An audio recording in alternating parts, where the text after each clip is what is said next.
Assalamu alaikum friends, welcome to my channel MBBS and BDS lectures.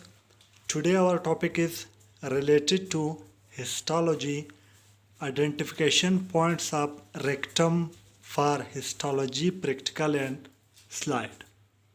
There are three identification point of rectum. Number one is no tinea coli. Number two is temporary, longitudinal and permanent transverse fold of mucosa and submucosa. The third is crypts of Libercune, longest, closest and lined by goblet cells. These are the three identification points of rectum.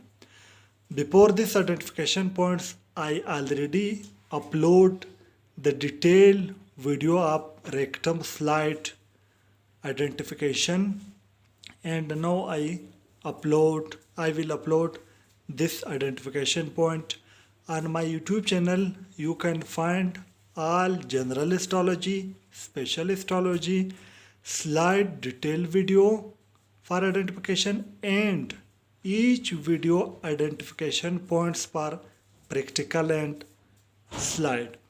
If you like my videos, press the like button and share these videos with your friends.